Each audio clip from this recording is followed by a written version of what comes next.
Alright. Am I willing to play this? Probably. Probably.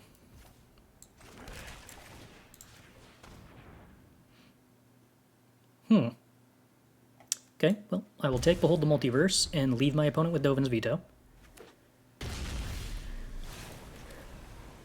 Ooh, alright. Let's play one Proving Ground. Now, I could jam Bonecrusher into Dovin's Veto, or I could pass holding up Riveteers Charm. Or I could play Bloodtithe Harvester. I kind of like the idea of just playing Bloodtithe Harvester, I think.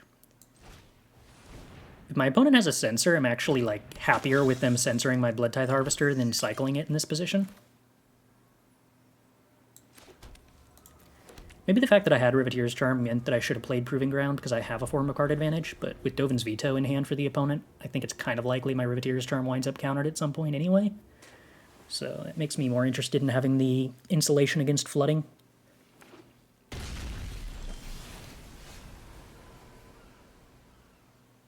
Well, I like Riveteers Charm a lot. It does help clear the way for Elder Gargaroth here.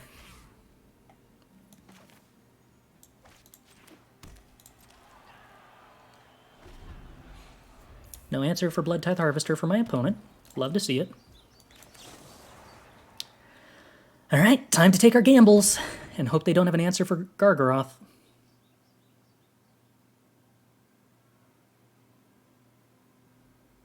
We kind of put them on not having Censor or Jwari Disruption earlier when we played the Bloodtithe Harvester. So if they veto this, it's kind of unlikely they have a 2-mana answer for Gargaroth. Then I also need them to not have, like, a removal spell for Gargaroth? I don't know. I would not describe this as a good spot to be in. It is, at bare minimum, tenable.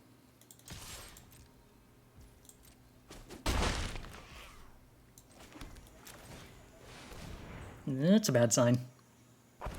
Alright, that's an okay-ish sign.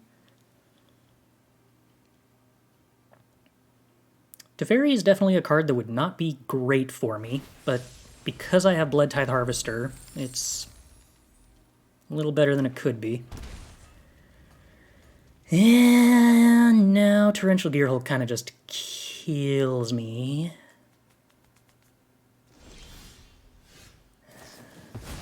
Yeah. I mean, it doesn't kill Gargaroth, which is a small enough blessing.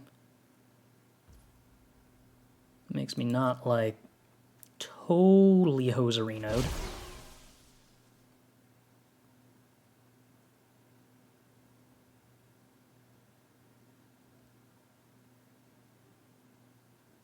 I have to tap down Gargaroth here. Yeah.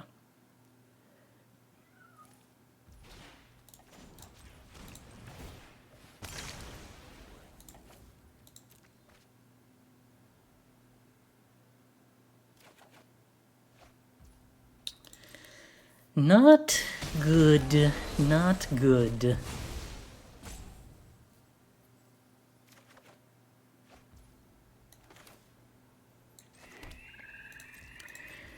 This is one of them positions where having access to all the Shifting Ceratops as post-board are nice, because the decks that are playing a bunch of Magma Opuses and Torrential Gearhulk have a lot less space to fill. Wow. Okay. They're just gonna answer Gargaroth, huh? Okay. That's a bad sign.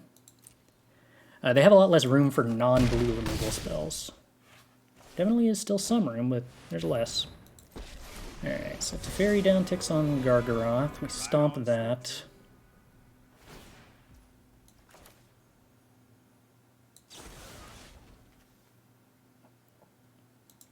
Hate giving my opponent lands here. I guess I should have done this in the other order. They could technically fetch an island and have Spell Pierce here. Oh, or they could just not have basics in their deck. Cool. Alright, time to board in more Assassin's Trophy and start going ham on the land destruction. Ooh.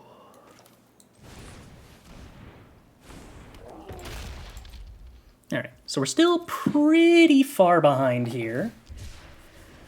But we're not, like, impossibly far behind. Yep, I'm willing to block.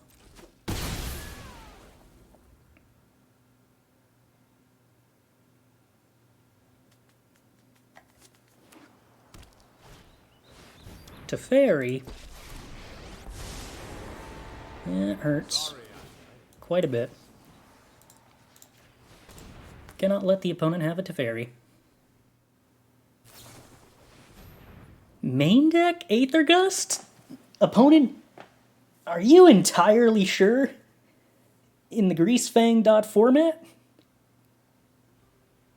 I am uncertain of this, opponent. I have to put that on top, though. I need an answer to Teferi.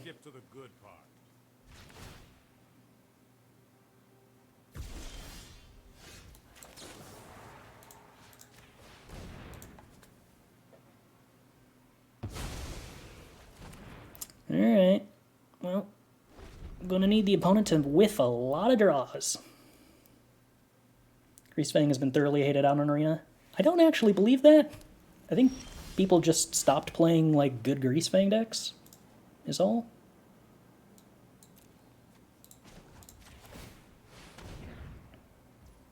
Esper Greasefang is still probably the best deck in the format. It's just really hard to play. Yeah, the Torrential Gearhulk in this spot is rough. I need to get rid of Aether Gust, because I don't want my opponent being able to Gearhulk that back. Am I willing to play Blooming Marsh here? I actually have to, because if I don't, they can kill the Hive of the Eye Tyrant at the end of the turn, which is unlikely, but possible. And then they can Gearhulk Censor Gargaroth. I just don't think I can accept that risk. Not ever played Esper to begin with. I feel like Esper was a lot more popular than Marty on the ladder. But it's got the rogues problem. It doesn't get as represented in an open field. Because it's really, really, really, really hard to play. Ugh. Hall of the Storm Giants when I'm at 7? Really? You're gonna do that to me? Alright, well, I died a Opus here regardless. So, like, anything kills me. That doesn't do anything. I guess it plays Behold. Then I have to chump block. Hall. That's pretty bad. If they mess up an attack with Gearhulk, I could win. And if they don't have anything else.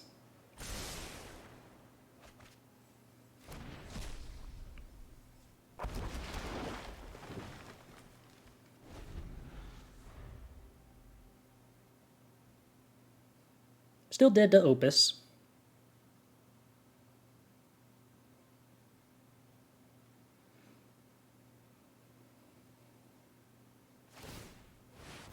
Okay. Need the opponent to mess up an attack with Gearhulk. Please, opponent? No, opponent. No, make more mistakes. Come on. Come on, come to the conclusion that I'm forced to chump block Gearhulk, or forced to chump block all the Storm Giants so the Gearhulk attack is correct.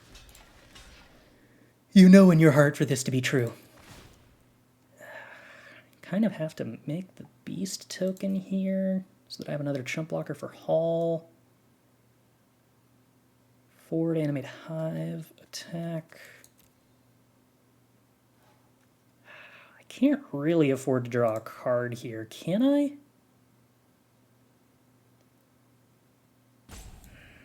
Maybe I have to? Maybe I have to. Yeah, I wish Fatal Push was good enough here.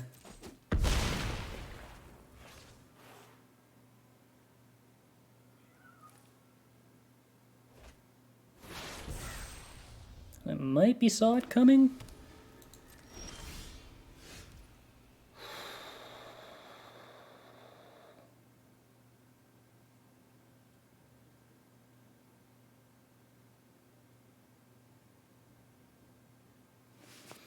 How am I supposed to do this?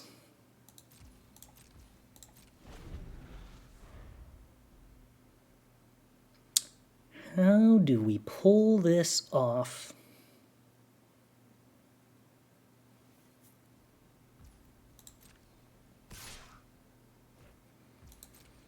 Still dead to Opus at any point in the forever.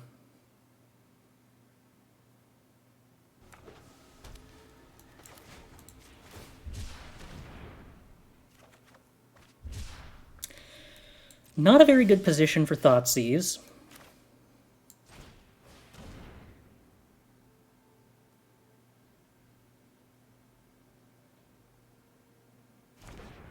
So we Bloodtithe, Chump Block, Torrential Gearhulk, Fatal Push Haul, Loot Thoughtseize.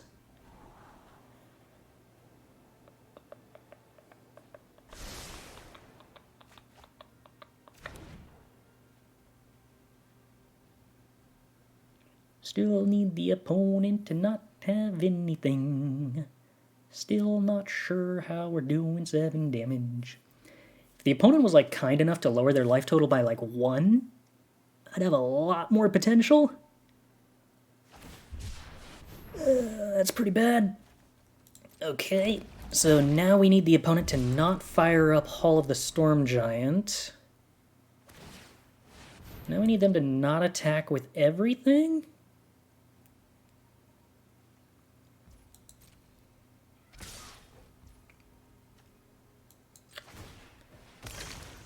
Don't think... Oh, if I draw Assassin's Trophy, we could still stay alive. Stomp? That does not do it. I don't think I had any opportunities to do damage and play around top-decking Stomp. Don't believe so. Alright, so let's get rid of Fatal Pushes. Let's get rid of... Yeah, actually, Scavenging Ooze is kind of useful against the opponent. Bloodtithe Harvester also is moderately useful. So I want to play Thought Distortions, Shifting Ceratopses, Noxious Grasp, Fry. Escape to the Wilds isn't bad, it's also not good.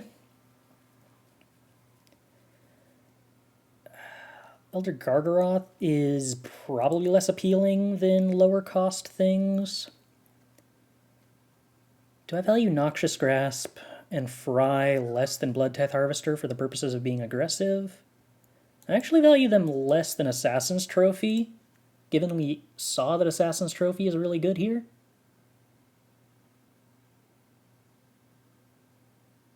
Huh.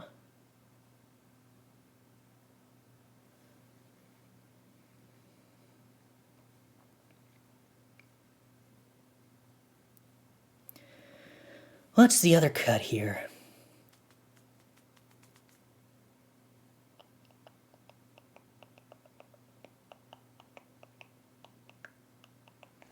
Am I not supposed to be super into Scavenging Ooze? I feel like I'm probably supposed to be relatively into Scavenging Ooze.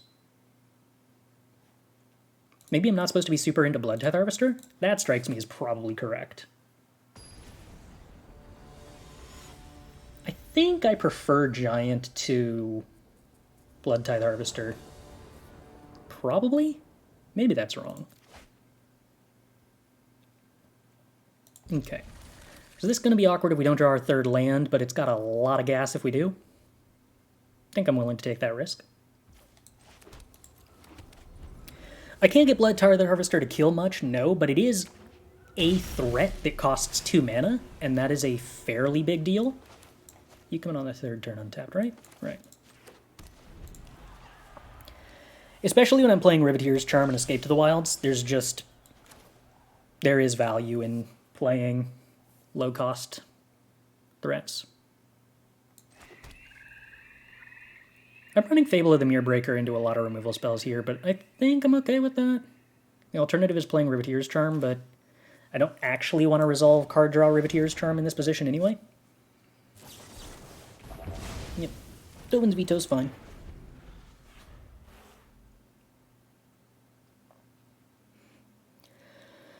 Now I can play Ziatora's Proving Ground and then pass with Riveteers Charm up on their turn.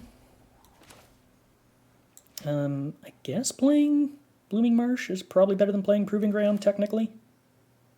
I don't need a third red source that I can think of.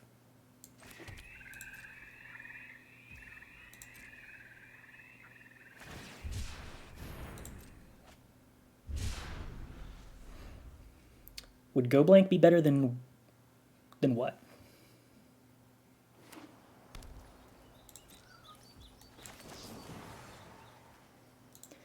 Alright, let's jam some Riveteers Charms, see what kind of counterspells they have. Then Thought Distortion? No, I don't think so. I think Thought Distortion's really powerful, especially combined with me representing instant speed card draw. 2 Dovin's Vetoes, huh? Sad.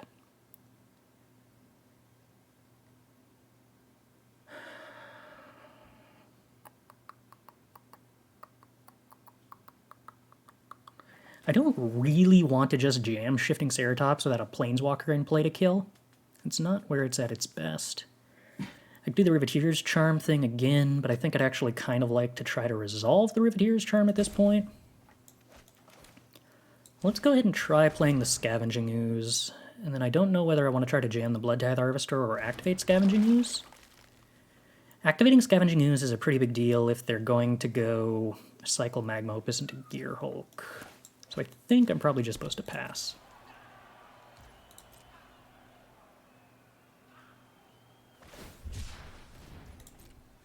Alright.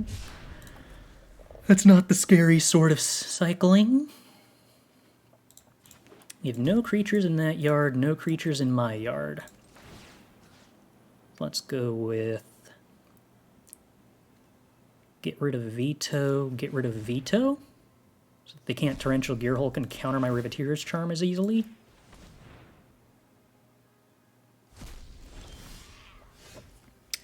More Blooming Marshes. I still don't really love playing Shifting Ceratops before they have a Planeswalker developed.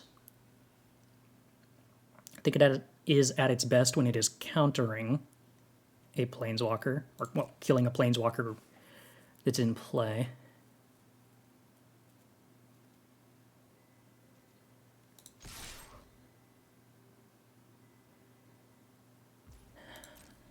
I think I want to play Bloodtithe Harvester here, and I think that do I want to try to Riveteers Charm to draw cards here? Because if I want to do that... No, I don't think I do, and I think that means that I want to cycle my Blooming Marsh. Wandering Emperor, huh? Okay. Probably kills Scavenging Ooze, then down ticks to make a 2/2 to answer Bloodtithe Harvester. Okay. You are not much of a roadblock. Yeah, Wandering Emperor also makes the Shifting Ceratops plan more painful. I'm never done with good. Okay, 1 Wandering Emperor down. Do the talking.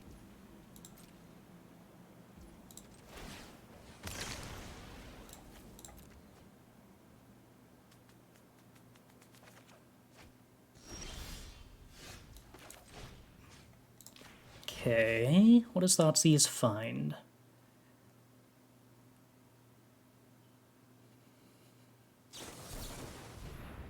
Thoughtseize finds 3rd copy of Dovin's Veto.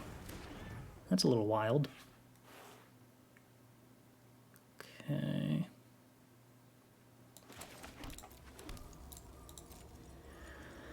Alright, well then we're willing to pass the turn.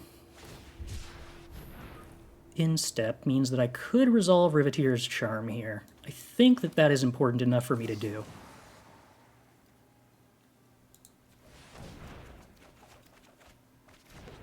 Okay, well, we have Escape to the Wilds. It's not good, but it's something. Don't love that this 2/2 has Vigilance. Yeah, I really don't love that Teferi. I'm not sick. You know what? I'm not. So this is where I could place Shifting Ceratops, but unfortunately that kind of counters the Escape to the Wilds. I could hope they don't have a counter spell for Escape to the Wilds. I think I should probably play around Make Disappear. Force them to sack their 2/2. No, they just have Absorb. Okay.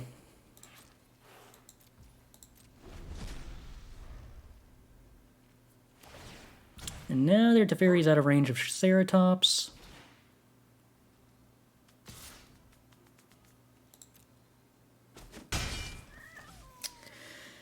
That's pretty bad.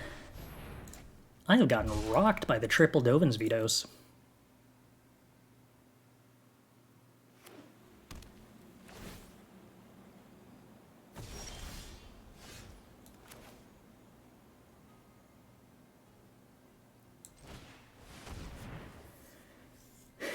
Would not be an exciting time to get Aether Gusted. Yeah, we'll put the Ceratops on top.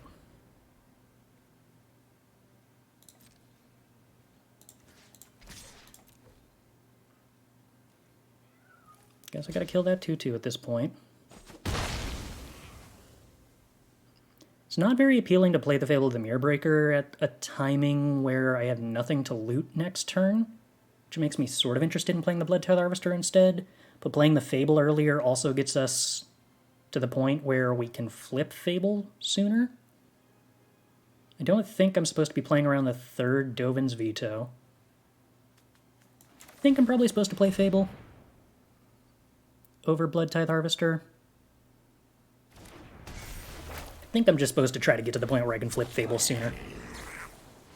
Ugh.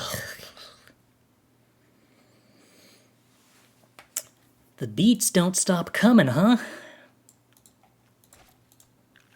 That's going to be pretty hard to handle. Let's skip to the good part.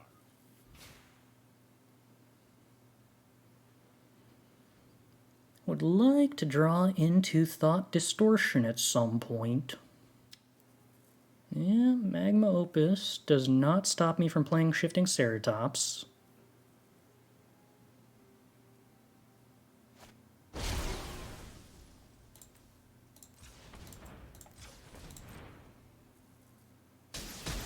Thankfully, we're in a position to handle that.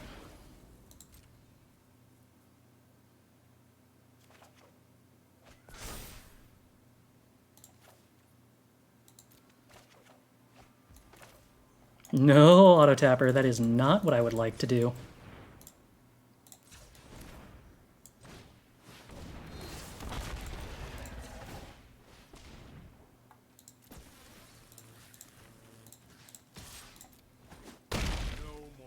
But opponent's got a lot of cards, and infinity mana, so this is pretty difficult.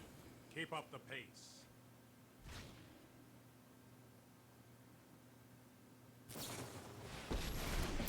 Yeah, alright, can't beat that. Now you've done. Really? Do I play that many cards to get hit by Dovin's veto? Or did they just get, like, above average? I guess actually with all the Assassin's trophies, there are a lot more rewards for them to play Dovin's veto, huh?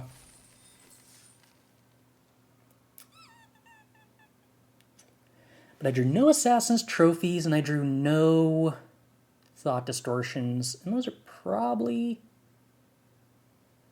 I guess I'm a little more vulnerable to Wandering Emperor by virtue of having more things that have 2 toughness as proactive Planeswalker threats. I feel like I'm probably very favored against white-blue control, but Magma Opus is definitely harder to out inevitability. Need Questing Beast? I don't think Questing Beast is actually particularly good against them. It's basically just worse than Shifting Ceratops, except specifically against Wandering Emperor, but it's much, much, much worse against Magma Opus.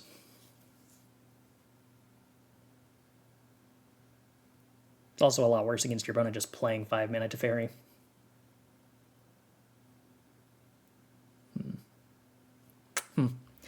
Not the most encouraging. Okay, on the draw, we can have Stomp on turn 2, we could have Fatal Push on turn 1. Okay, I like Fatal Push Stomp against Mono Red. That seems pretty reasonable. Is it worth me shocking to hold up Fatal Push for the 2-drop that's going to get pumped by Kumano into Thoughtseize next turn? I don't believe so. I think I'm probably just supposed to hope they don't have a 2-drop with haste. Oh, okay. Well, not having a 2-drop is also pretty acceptable.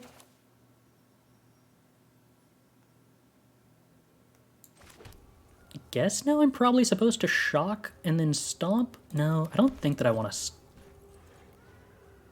take 2 damage. I don't think that's correct. Get stomped, be sad, which means they're going to cast Bonecrusher, which means this Fatal Push isn't very exciting. Which means I think I'm supposed to kill the Etchings, and then hope I top deck an untapped land so that I can play Bonecrusher. Top deck a tap land. Okay, not horrifically exciting.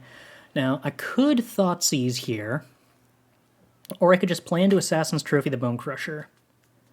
I'm probably supposed to Assassin's Trophy the Bonecrusher. Not exciting when there's Remnant Ruins in play, but probably correct.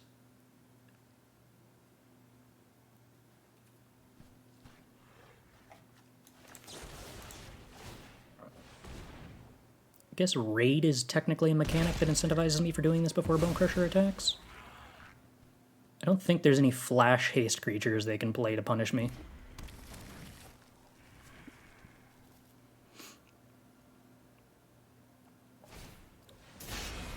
Yeah, they do still get Light Up the Stage enabled, which ultimately just puts a land into play, which is more or less redundant and does 3 damage to us. Okay. Well, then... Burn, burn, burn, burn, burn.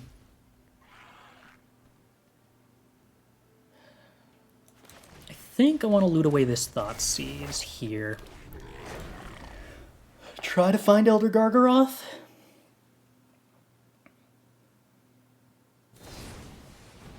Oh, if they stomp the 2/2 instead of my face, I am so excited about that. Okay. Yeah, I'm definitely alright getting rid of the Thoughtseizes. Land drop, pass. Like to see if we could bait them to put an Embercleave on the Bonecrusher, but I think that if they're on the Wizard's Lightning Skewer, the Critic's plan, that is not likely to happen. No Embercleave? Okay. Kill a Bonecrusher without taking 2 damage. Love to see it.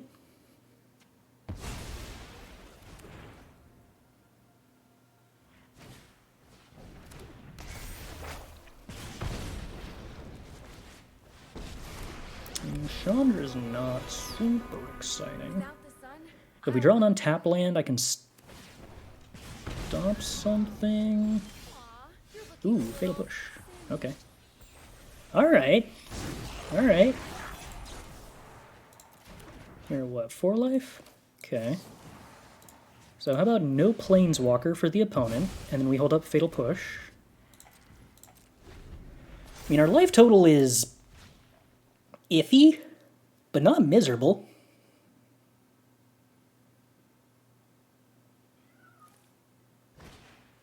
Oh yeah. I love that not going in my face so much. That's so good for me. Alright, well, let's loot away some creatures in the interest of finding Gargaroths. Because I'm willing to bet Gargaroth's pretty good against mono red. Alright, I have a 2/2 to block Etchings. Ew, Pyromancer, icky. Really don't like that. I have to answer that and it's burn? So they're 3 damage away from killing me with Ramanop Ruins? Yeah. Alright, well, actually I'm very happy they went for the Goblin Shaman instead of throwing that in my face. I probably could not have beaten that going at my face. I suspect I have to keep this Blooming Marsh trying to find Gargaroth? Sweet. Okay.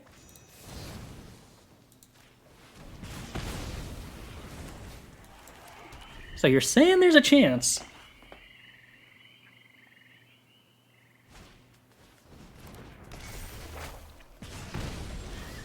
Okay.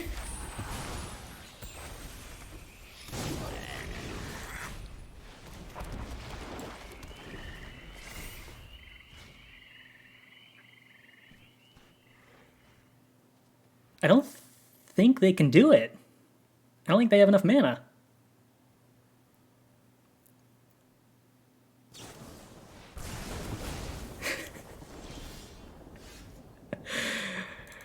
Oh, gain life, gain life, gain life.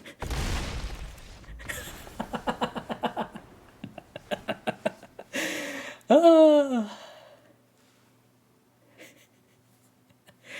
Why didn't they want to hit my face? I think that the turn that they killed my blocker to get in with the 2/2, not playing around Stomp or Fatal Push to kill their attacker, that was a huge mistake that cost them the game. But I think every other instance where they went for a creature instead of face was probably right. I mean, the one where they did it here was irrelevant, one way or the other.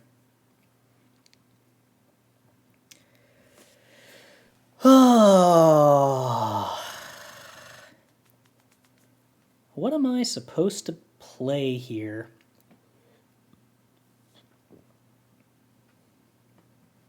I assume I'm supposed to lower my curve. And I assume that that means I'm supposed to play Assassin's Trophy over a 3-drop? Maybe I'm not supposed to value Planeswalkers very highly? Yeah. I guess I'd also rather play Seraph than Chandra. Unfortunately, Noxious Grasp does not hit red things, and everything else is expensive. I don't think I'm supposed to play Culling Ritual.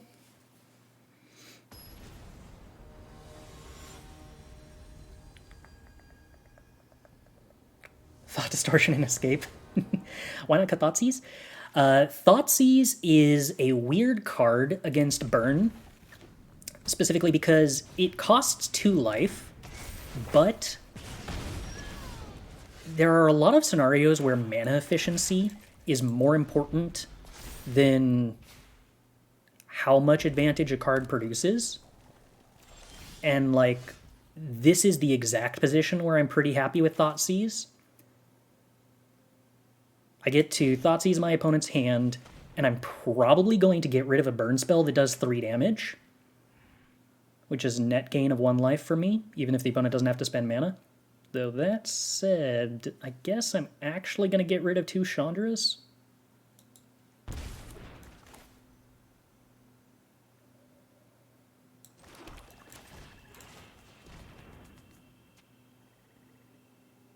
This makes my next turn a little awkward because I don't want to shock. Well, I can't play Rootbound Crag untapped to play Fable. So I guess I just mostly play the Overgrown Tomb tapped and then Fatal Push the 2/2.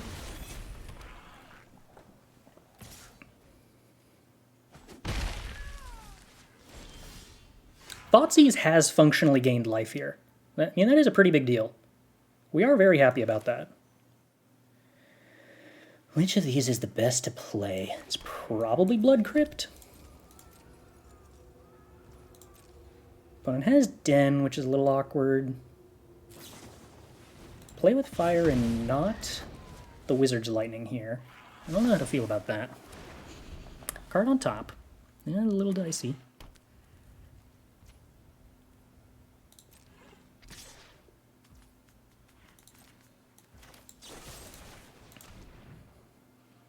Now if they decide to kill my 2/2 from Fable, they have to spend a 3 damage burn spell on it instead of a 2 damage burn spell?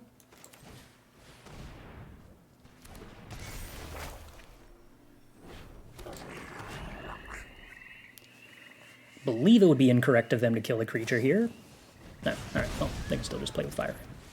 Think they're supposed to go face with the burn? No, they don't think so? Alright, fine by me. Okay. Definitely want to get rid of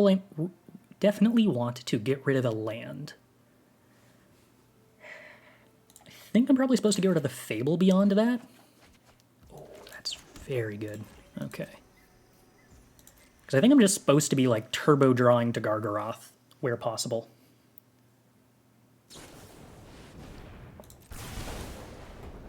Shadow settings should be custom. and then you can check shadows to off, but they should be off when you have it set to low, I think. I don't know. They might not actually be off when it's set to low. That might not be true.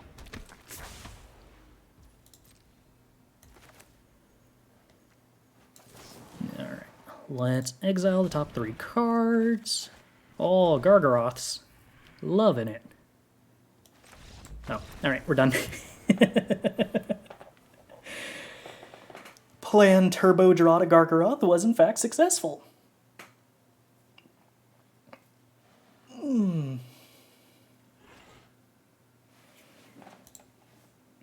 That is part of why I want to play Gargaroth right now. Boop. Alright, take the play. This has cards that I'm allowed to play on curve, so I guess that, like, is appealing. I think we start with Rootbound Crag so that I can play Bonecrusher or Scavenging Ooze next turn. Well, Stomp or Scavenging Ooze next turn.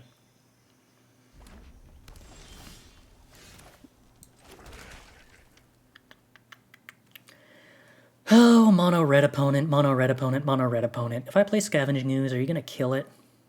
Do I care if they kill it? I guess I kinda care. Alright.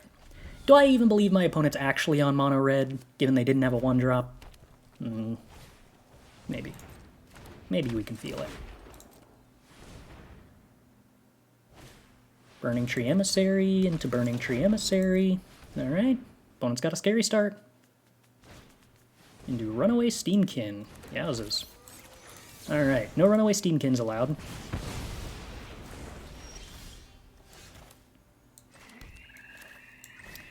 I would like to play my Scavenging Ooze and then eat your creature so I gain life. This is a pretty reasonable start. Can you show a clover list for Explorer? Yeah, I could do that.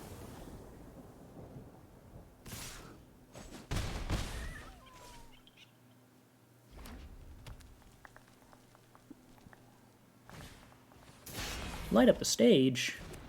Embercleave. Oh no.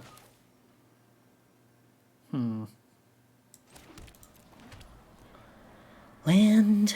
Embercleave's really good against Bonecrusher. That's not terribly exciting. Ha ha ha ha ha. That means that I'm supposed to remove one of my opponent's creatures so they can't play the Embercleave this turn.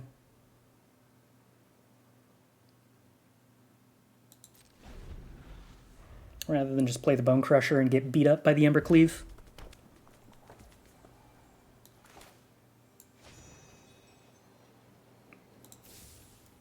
So I could let them attack, play the Embercleave, and then I stomp whichever creature they play with the Embercleave. That is an option. But then they just get to re-equip Embercleave to something else next turn, which isn't exciting. I think I'd rather just let them use their mana for other stuff and try to go for a card advantage play. Because now they can't play the Embercleave and it's going to get exiled.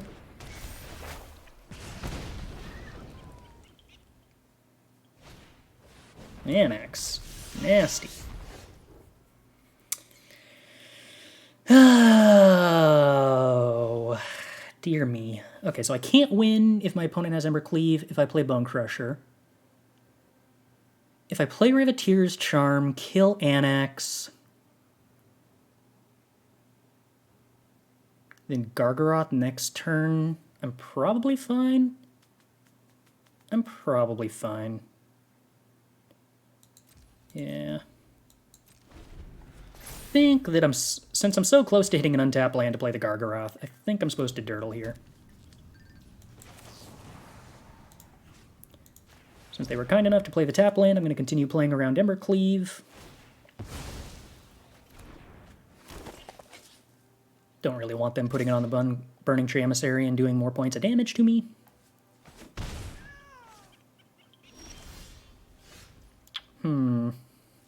Okay.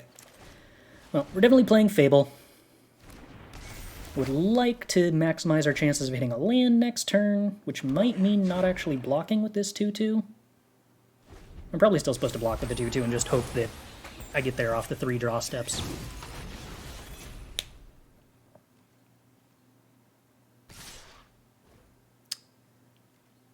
So I have no blocks that survive against Embercleave, correct?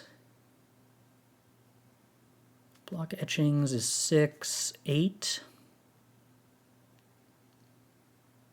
Well, actually, wait, does anything? So I block the 1/1, taking 6, 9. Okay.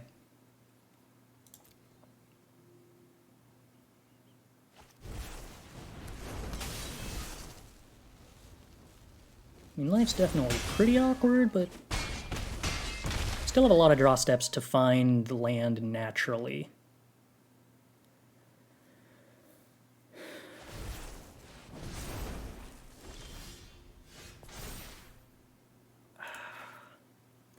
So if I go to 3, block Burning Tree, they animate Den and swing, take 4, 6, 8.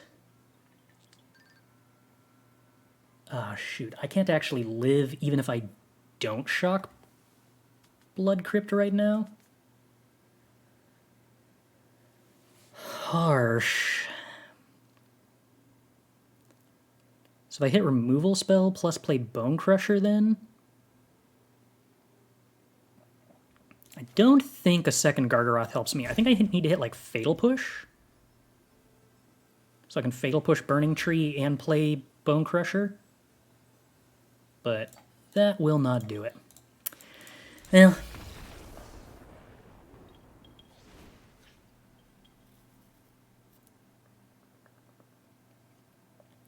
I'm pretty confident Paradise Druid is a lot worse than Lotus Cobra. Like, I think that's just the 2-drop ramp creature you're supposed to play. The upsides on it are pretty high. Alright, so Chandra out for Assassin's Trophy and Seraph. Wait. Yeah, I do think Mono Red has been relatively popular, although I don't actually know if either version that we've seen is the version of Mono Red that was popular in the Plane event. That version, I don't think, was playing Embercleave or the Yoshino Pyromancer. Lotus Cobra reads 1 green, target opponent discards a removal spell. Yeah, but like, that's kind of just acceptable. Especially when the moments where it's very good are so powerful.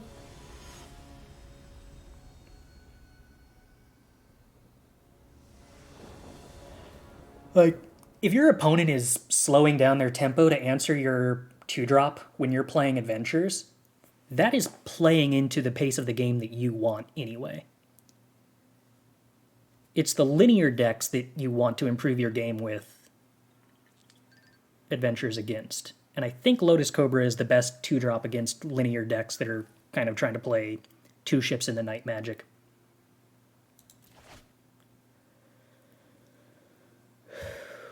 Okay. I mostly like this. I wish I could Thoughtseize on turn 1, but otherwise I mostly like this.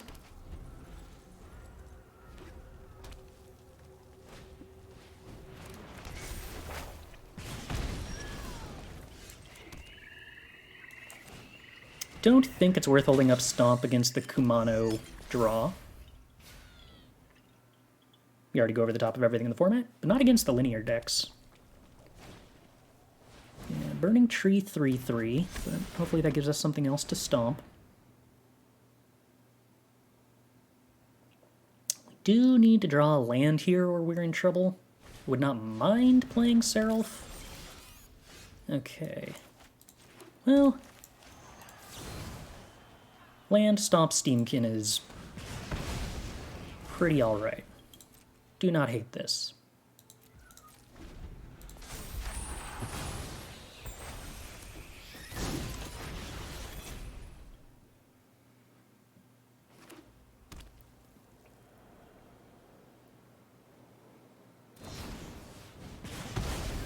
Okay, I don't mind my opponent spending their turn 3 stomping.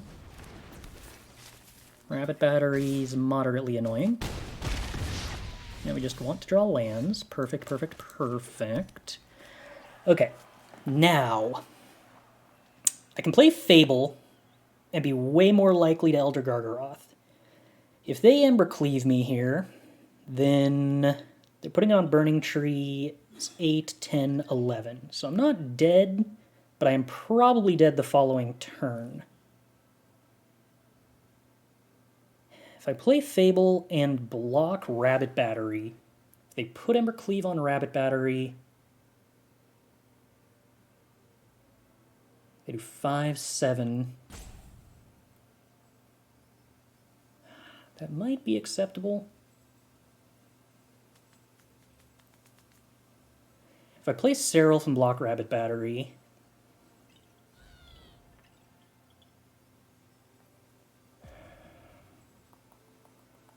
I get to eat etchings, then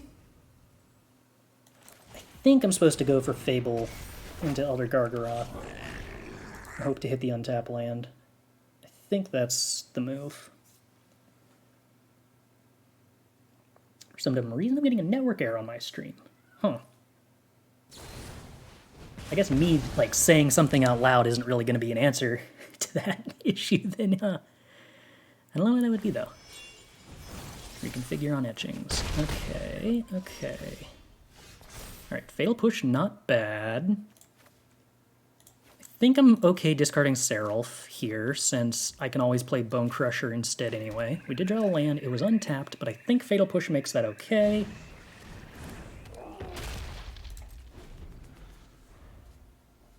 So now we're going to flip Fable and play Gargaroth, which is probably pretty solid.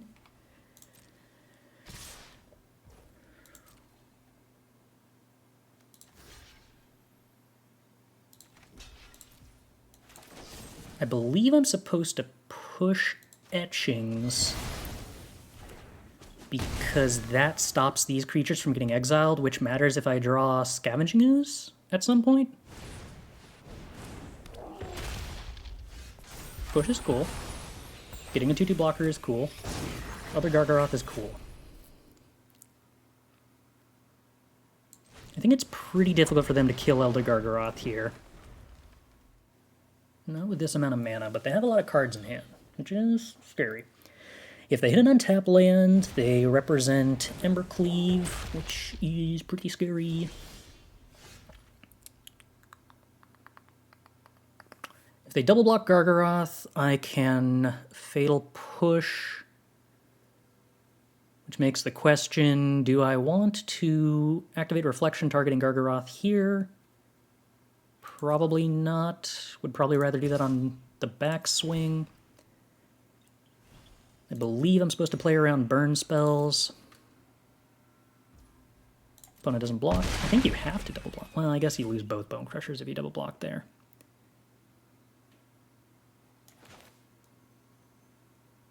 Alright, let's play Bloodtithe Harvester. And let's pass. I'm not seeing a way out of this for opponent.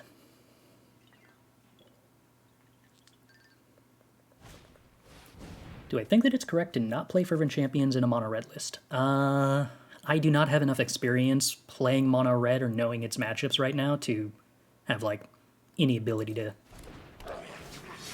make an informed decision in that regard. Alright, so now we copy Gargaroth. And we cycle Boseiju. And then we push Chain Whirler. And then if we draw an untap lane, we get to do some very fun stuff. If we don't, how disappointing. Alright. Yeah, I was gonna say, I'm attacking with 3 Gargaroths. That seems pretty good.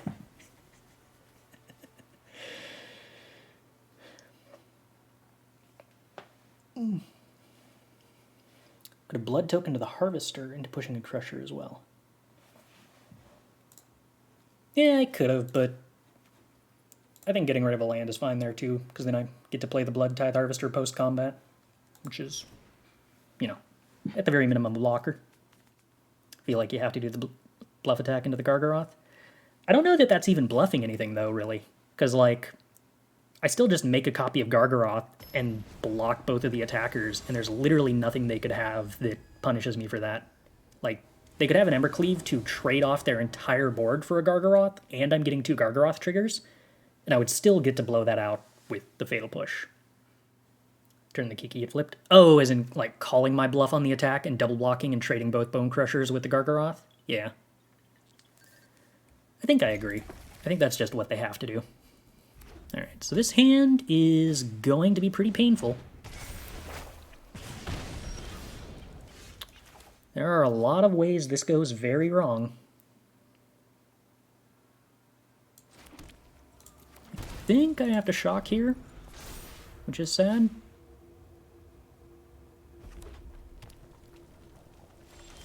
Okay. Do I have to Thoughtseize now? Ugh. I hate how expensive this is going to be on life, but I don't think Fatal pushing Kumano and letting a 3-drop resolve is good for me either.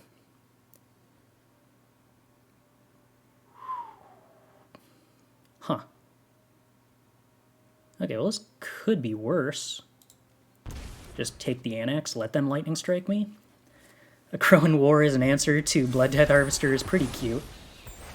Or rather, as an answer to Gargaroth. It's pretty cute.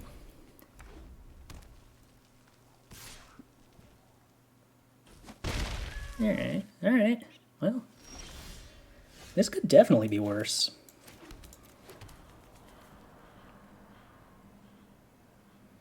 Don't think playing Bloodtithe Harvester into this is correct. Just gives them a target for Thundering Rebuke. Unnecessarily.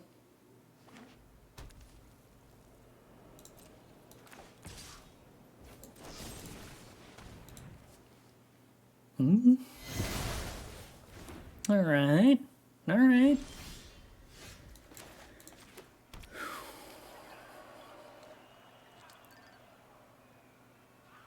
Do we play Seraph?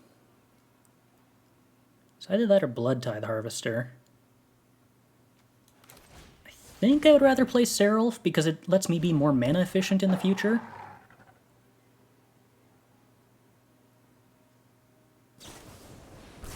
Yeah, alright, Lightning Strike. I kind of thought they were going to Thunderous Rebuke that. But, less burn damage to my face. Annex. Rude.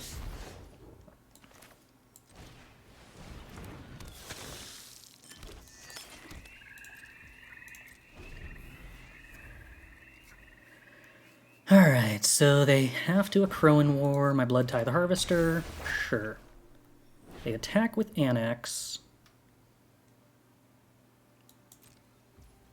I think I just Assassin's Trophy the Crow in War and trade with the Annex.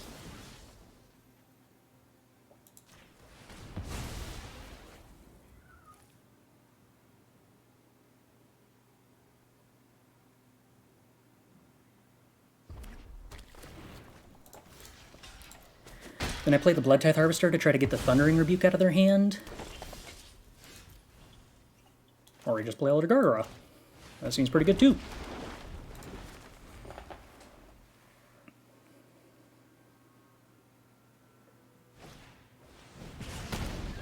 Okay, so they have 2 removal spells, which gets us a 2-for-1. And makes room for a Scavenging Ooze.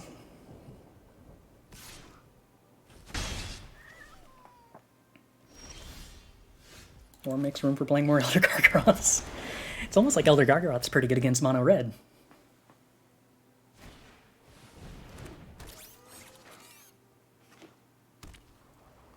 Well, this seems pretty good to me. How about I start making beast tokens, and then we get rid of Ember Cleave, and then like play a Scavenging Ooze, and my opponent seems like they are in a pretty tough pickle?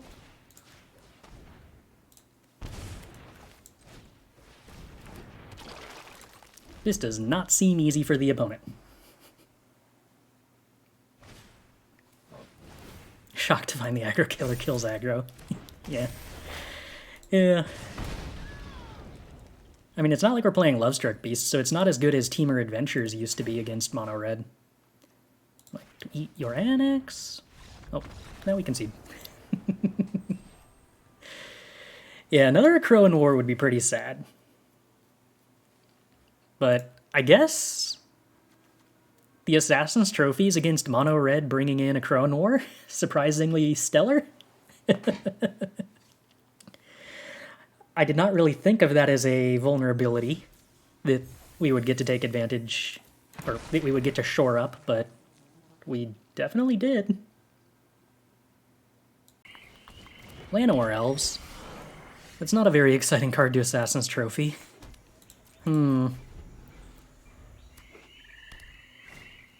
Shakedown heavy. Alright, well. That's a more exciting card to Assassin's Trophy. Unfortunately, my opponent's on a deck that is probably pretty good against Elder Gargaroth, so I think I've kind of, like, already lost.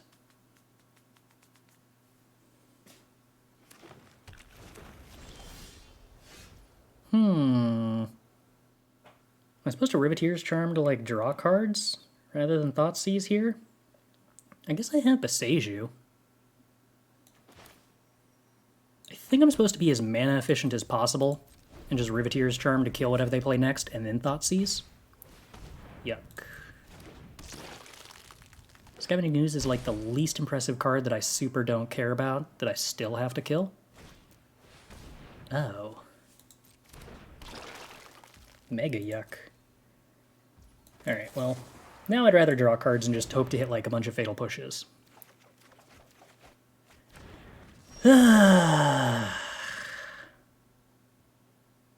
Not good, deck. Not a good Riveteers Charm.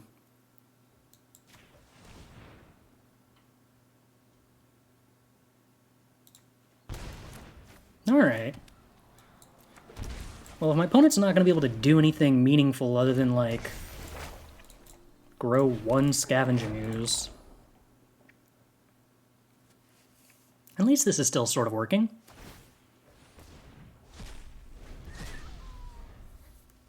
All I need is a couple of bad top decks for my opponent to just win the game because of an Elder Gargaroth. Okay, I have a push for a Rotting Regisaur. That's not a concern.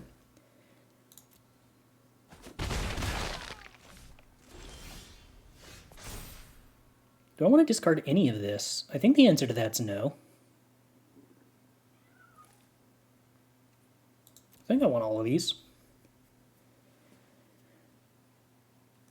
Alright, I need to sack this 2-2 because I want to hold up Fatal Push in case my opponent draws Fight Rigging. Feel like the Exile 3 effect isn't that great. It's pretty good when you hit at least like one low CMC spell. The problem there is that we hit 3 expensive spells and no lands, which turned it into a cantrip, but a modal cantrip that is a very good removal spell when it's doing anything else is still, like, pretty good spell. Considering that was, like, pretty close to the worst case scenario, it's very, very, very difficult to whiff and hit 3 unplayable cards. It's not impossible, but, like, it's pretty fine.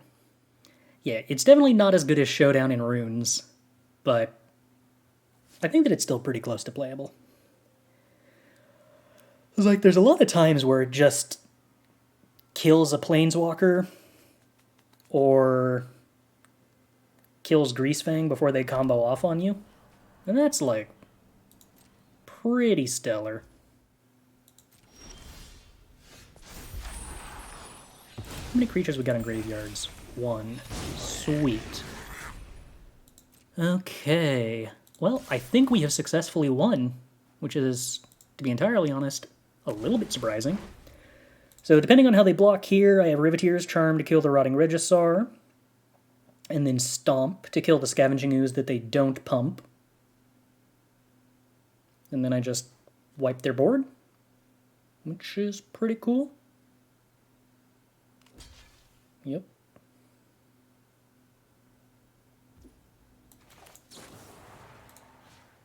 And this works just fine, because I'm doing the trample damage anyway. And then next turn I get to attack with 2 Gargaroths. I suppose that if they top deck... Actually, hold on. I didn't think about this. I should stomp the Llanowar Elf because top deck Valky, or I guess top deck Tibalt, is the only thing that I'm actually afraid of here.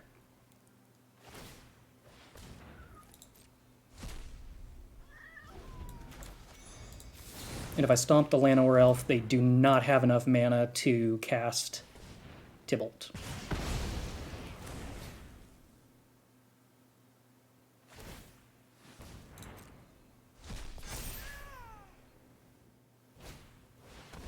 Fight rigging. Oh dear me! Okay, so presumably they go to put a counter on the 5/5 Scavenging Ooze, and we get to Fatal Push it. I want to try to maximize the number of fight rigging triggers that I fizzle. Yeah, opponent thinks that that's going to be pretty hard to beat. Oh yeah, even if all of the blockers are blocked, or even if all the blockers are removed, trample still does damage. There's no way to fizzle trample damage. So let's see. I probably want to play Noxious Grasp. I probably want to play Assassin's Trophy. What do I not want to play here? I suppose Scavenging Ooze isn't exciting. Is Bloodtithe Harvester underwhelming? I don't really want to lower my CMC, but I kind of want to play Escape to the Wilds. I don't think Seraph plays too well here. Chandra is not super exciting, no. That's true. Yeah, alright. Maybe Escape to the Wilds is better than Chandra. I can see that. Did we end up fleshing out the Dreadhorde Arcanist plus Showdown of the Skalds idea? No. That is something that's on the radar for eventually. But I wanted to put it on Twitter before I forgot about it. Because it certainly seemed interesting.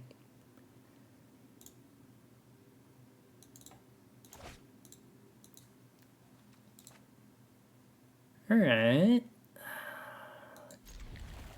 Alright, we can lead on Rootbound Crag on turn 1 here, which probably makes this mana functional. More Rootbound Crags makes it awkward.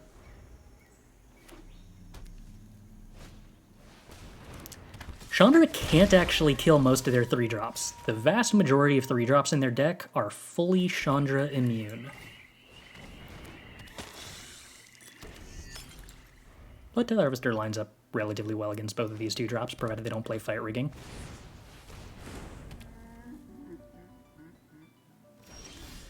Alright, Lovestruck Beast means we are not immediately horrified by fight rigging.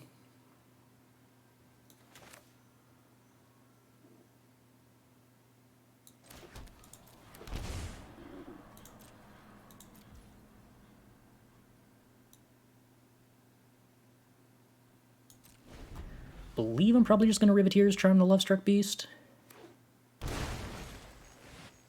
Yeah, alright. To be fair, I forgot about that existing.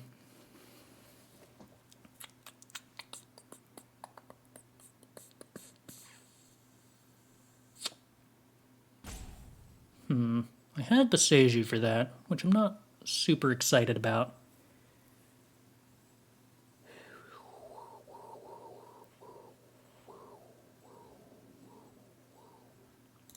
Okay. Okay, so they didn't have a 2-drop. So I could Boseiju the Great Henge here, or I could Riveteers Charm to make it hard for them to attack with Pack Leader and draw a card. That's true, Boseiju does not ramp the opponent when killing Henge. That is an appeal. I don't think I'm supposed to let them have this Lovestruck Beast and draw a card off the Pack Leader attack.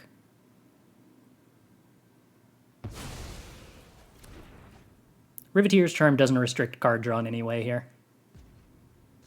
Oh, well, it restricts the Pack Leader. Yeah.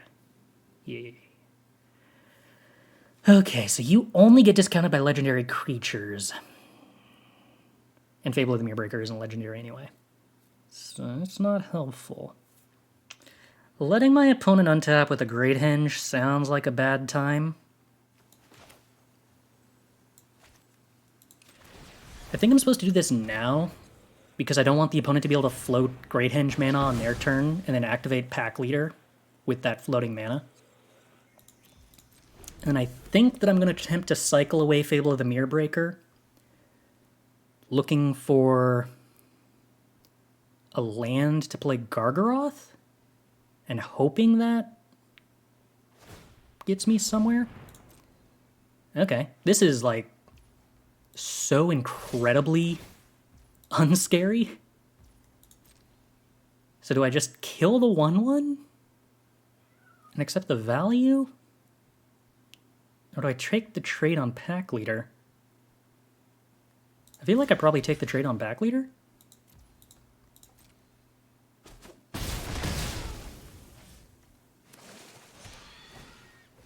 Yeah, because Llanowar Elf just lets them do that again.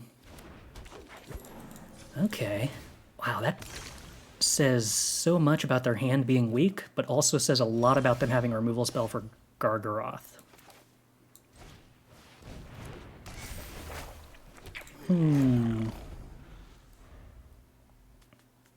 Well, we have a blocker. We have Fatal Push. Okay. Turn Timber Symbiosis makes a really big Regisaur that I can kill relatively easily. I don't want to discard any of these cards. Opponent's sort of beginning to flood out. I think I just chill and Assassin's Trophy the Regisaur.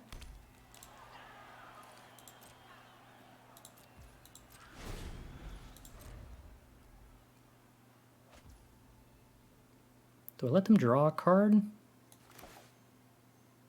Don't think so. Actually, I think I do. I don't want to thin their deck before I give them a draw step. Like, I'm letting them draw towards Protection Spell, but that doesn't have Trample. So I don't think I care super much if they, like, fizzle the Rotting Regisaur that turn. Another Great Henge. Yeah. Moderately concerning that they can start going off. Shaper's Sanctuary. Huh. I mean, killing any of these creatures with Fatal Push is basically irrelevant, so I think we're fine. Is this any permanent? No, only creatures. I don't think I have any other answers for Great Henge, though. Really? Alright, you want to trade creatures with my goblin opponent? No? Okay. Alright, well, need to dodge the opponent rattling off a huge number of Great Henge hits in a row. But we've got a very, very, very fast clock if they don't pull that off. 3, 6, 7, big. So they can make a very, very, very large layer of the Hydra here, huh?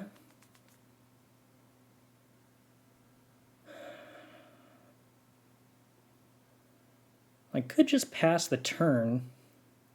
Or rather, I could escape to the wilds and then pass the turn.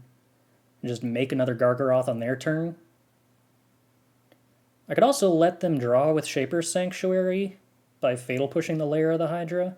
I don't think that's correct. I think I'm probably just supposed to escape to the wilds. Interesting. Okay, but I can't Riveteers Charm the layer of the Hydra because it's like the cheapest thing in their deck. I could Assassin's Trophy it before it's actually a creature? Okay. Oh, but I can't copy Gargaroth and then do that. Well, I guess I can swing with both, draw a card, and then swing with the copy Gargaroth next turn?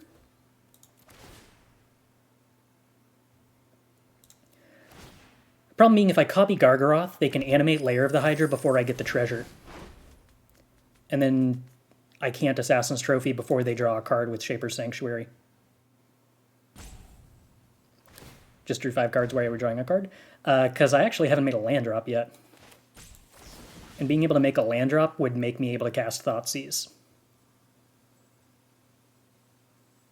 I guess I could also Assassin's Trophy the Great Henge. And then Fatal Push the Lair.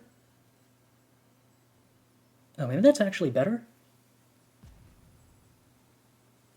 Because I don't care about them drawing 1 card if they don't have a Great Henge. Huh.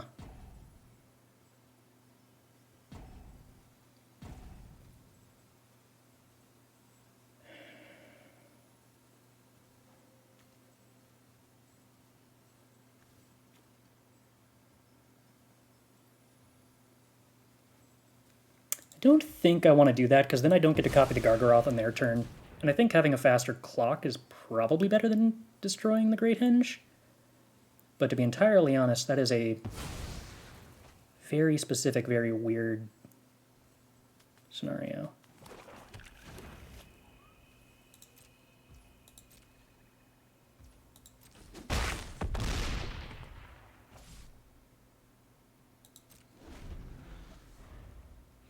I don't think Henge really has to go, because we have lethal next turn.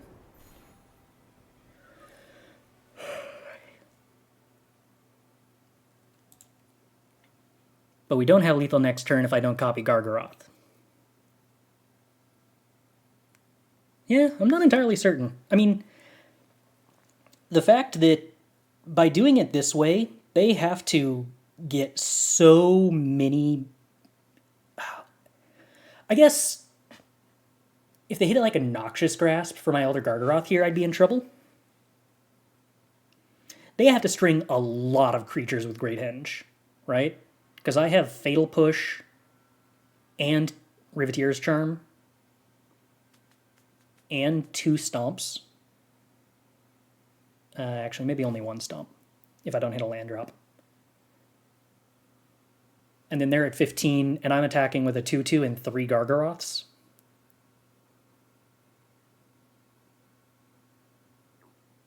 But yeah, maybe removing Great Henge was better about playing around Noxious Grasp.